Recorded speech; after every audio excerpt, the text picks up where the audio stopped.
देखिए 200 रुपए है। अरे तेरा तो पूरा खानदान उधार आने वाला है भाई। तू आज कैसे कैसे पैसे लेकर आ गया और पिछला उधार बाकी कब चुकता करेगा ये? लाला बस आजकल में मटर के खेत की कटाई होने वाली है, तो पैसे मिलती तुम्हारे उधार की पाई पाई चुकता कर दूंगा।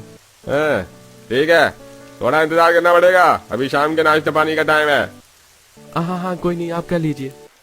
एक तरफ दिवाकर तूफानी बारिश में दुकान के बाहर खड़ा होकर के बनिए के यहाँ राशन तोलने का इंतजार करने लगता है, वहीं भयंकर बारिश के चलते उसके कच्चे मकान की छत जगह जगह से बुरी तरह चुए जा रही थी। दोनों गरीब सास बहू के साथ साथ बाल बच्चे भी पानी बाहर निकालने की कोशिश में लगे थे। माँ दादी देखो ना, ये बारिश का पानी तो हमारे घर के अंदर भरता ही जा रहा है, आज हम कहाँ पर सोएंगे? अरे मेरा प्यारा लाडला पोता, अभी थोड़ी देर में बारिश छूट जाएगी, मैं बुआ सब मिल करके तुझे सुलाएंगे। दोनों दादाजी के साथ खटिया पर बैठ जाओ ना जाके। ठीक है दादी। थके हाथों से दोनों बच्चे हरिहर के बगल में खाट पर बैठ जाते हैं, लेकिन वहाँ भी खिड़की से बारिश का पानी अंदर आ रहा था। यहाँ तो खिड़की से कितना तेज पानी आ रहा है, ओहो खटिया भीगी जा रही है। नहीं बेटिया ऐसा गुस्सा नहीं करते, रुको मैं खिड़की बंद कर देती हूँ। कंचन खिड़की बंद करने की कोशिश करती है, तभी लकड़ी का पाला पुराना होता है तो वो टूट जाता है। अरे कंचन, तूने तो बनते काम को और ज्यादा बिगाड़ दिया, पाला ही निकाल दिया। बाबा मैंने जानबूझकर नहीं किया। अजी उसको क्यों दोष दे रहे हो, घर भी तो कितना पुराना है, खिड़की दरवाजे तो उखड़ेंगे ही ना। तभी दिवाकर बारिश में तरतर भीगा हुआ राशन लेकर आता है।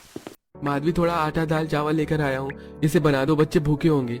अजी घर सूख जाए तो चूल्हा लगाऊं, चौखट भी इतनी नीचे हो गई है, दीवार और छत पर भी प्लास्टर चढ़ाना पड़ेगा, जरूरी है, वरना इस साल बारिश में हमारा कच्चा मकान कहीं ढह ना जाए।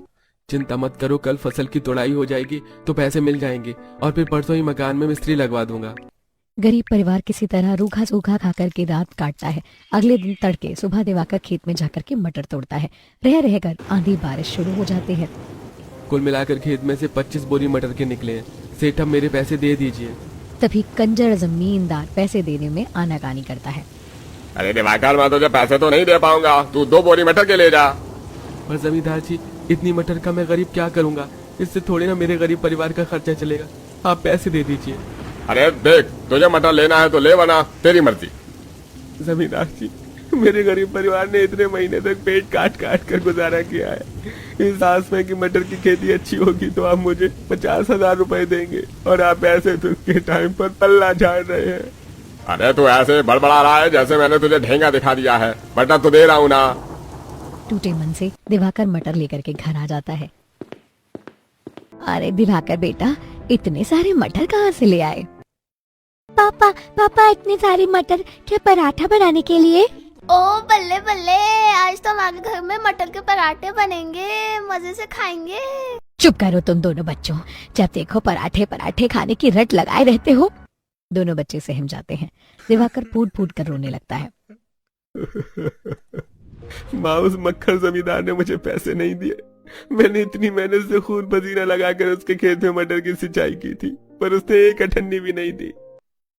दिवाकर, मैंने तो तुझे पहले ही बोला था कि वो जमींदार किसानों को पैसे देने के मामले में एक नंबर का मक्खर है। घर की सारी जरूरत तेरी कमाई पर निर्भर थी, कैसे गुजारा चलेगा बेटा? अजी चिंता मत करो, जिस भगवान ने पेट दिया है आहार भी वही देगा। एक दरवाजा बंद किया है तो दूसरा जरूर खुलेगा। वैसे भी अभी सब्जी मंडी में मटर का भाव बहुत महंगा हो रखा है। कल से तू मटर की रेड़ी लगा ले और 2 बोरी मटर बेचकर पूंजी बन जाएगी तो सब्जी बेच लेना। शांति का मटर की रेड़ी लगाने का विचार दिवाकर को पसंद आता है। अगले दिन जब मटर की रेड़ी सजा करके वो बरसात में चलता है तो 4-5 किलो मटर के छिलके खराब हो जाते हैं। जितने का मटर बेचा नहीं उतने का नुकसान हो गया। कोई नहीं माधवी, ऐसा करना, इस मटर के दाने छुड़ाकर आलू दम मटर की सब्जी बना लेना। मम्मी मम्मी, मटर की सब्जी बनाने से अच्छा मटर के पराठे बना लो ना, हमारे पड़ोसी सबके घर में डेली पराठे बनते हैं। मुन्नी को मटर के पराठे खाने की फरमाइश करता देख के अब सबके मन में ललचाहट आ जाती है। हाँ बहू, आज मटर के भरवा पराठे ही बना ले, रोज रोज रोटी भात खाकर मेरा भी मन पक गया है। जी ठीक है, आज मैं सबके लिए मटर के पराठे बनाती हूँ। गरीब बहू ऐसा बोलकर सबका दिल तो रख लेती है, लेकिन मन ही मन में संकोच में पड़ जाती है। पराठे कैसे बनाऊंगी? न डालडा है न आटा है। भाभी मुझे तो पता है आप परेशान होंगी ही होंगी। रसोई में बनाने के लिए आटा रिफाइंड सब तो खत्म है, पर मैंने थोड़े पैसे जोड़े थे, उससे रिफाइंड की आधे किलो की पैकेट ले आती हूँ और आप पड़ोस वाली भाभी से कह के आटा मांग लीजिए। अच्छा ठीक है।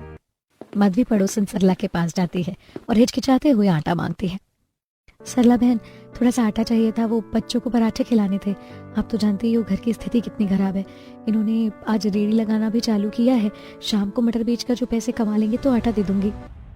माधवी बहन, कितनी बार कहा है ये छोटी मोटी चीजें मांगने के लिए हिचक मत किया करो। दुख के टाइम में एक पड़ोसी दूसरे के काम नहीं आएगा तो कौन आएगा भला। सरला आटा ला करके माधवी को दे देती है। माधवी आटा लेकर के घर आ जाती है। अब मटर उबालने के लिए चूल्हे पर चढ़ा करके नरम आटा गूंथ लेती है। जल्दी से नरम नरम आटा गूंथ लेती हूँ और फिर मटर का मसाला तैयार कर लूंगी। बहू तू रहने दे, मैं मटर का चटपटा चोखा बना देती हूँ। मटर के पराठे में चटपटा मसाला ही खपता है, तभी स्वाद खिलकर आता है। आटा थोड़ी ना ढीला मारना, और हाँ मटर के पराठे थोड़े फट जाते हैं बेलने में, इसलिए ध्यान रखना। जी माँ जी। एक तरफ गरीब बहू आटा गूंथती है, वहीं सास चटपटा मटर का मसाला तैयार करती हैं, जिसमें वो खड़ी मिर्च मसाले सिलबट्टे पर पीस करके डाल देती हैं। अब सास लोई तैयार करके मसाला भरती है और बहू नरम नरम मटर के पराठे बना करके सबको खिलाती है। और बाहर बूंदाबांदी जारी थी। मम्मी दादी, आपने क्या बेस्ट चटपटे मटर के पराठे बनाकर खिला दिए, मजा आ गया। मम्मी आप, दादी आप दोनों ने तो हलवाई वाले अंकल को भी फेल कर दिया, इतने टेस्टी मटर के पराठे बनाए हैं। मस्खरा कहीं का, जब देखो मक्खन लगाता है। सब लोग चाव लेकर के चटपटे गरम नरम मटर के पराठे खाते हैं। वहीं दिवाकर मटर बेचने सब्जी बाजार में आता है।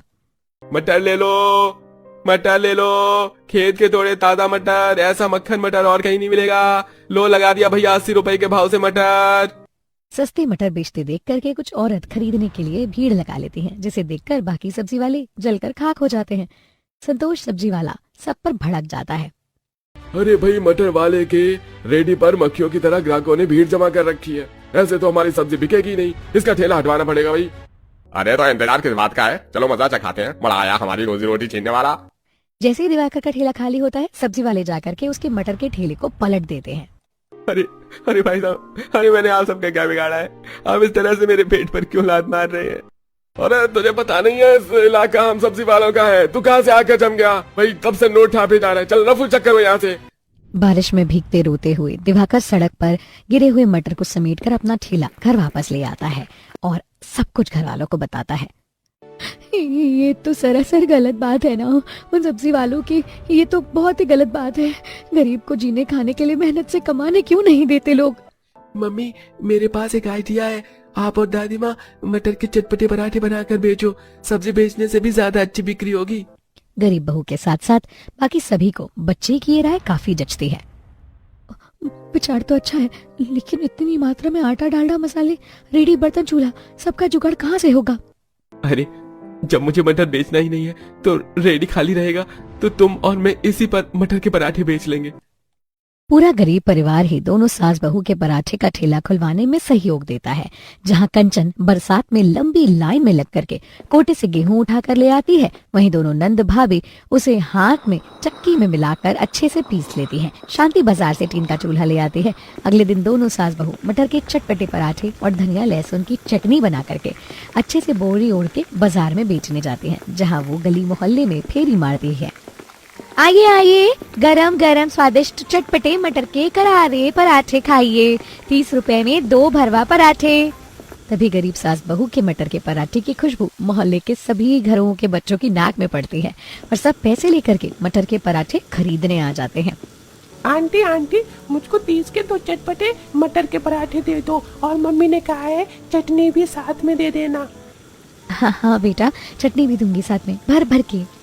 माधवी बटर टिक्की लगा करके तवे पे मटर के पराठों को गरम गरम करते हैं और चटनी के साथ बच्चों को देती है। आंटी आंटी, 30 रुपए के मटर के पराठे मुझको भी देना। बेटा तुम्हारे लिए ही है, शौक से खाओ।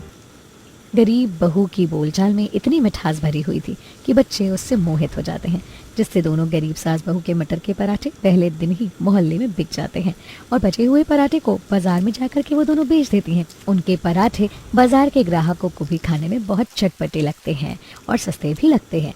ऐसा स्वादिष्ट खाना पा करके सब लोग खुश हो जाते हैं और इनका भी बहुत मुनाफा होता है, जिससे वो अगले दिन मटर के पराठे बनाने की खपत और बढ़ा देती हैं।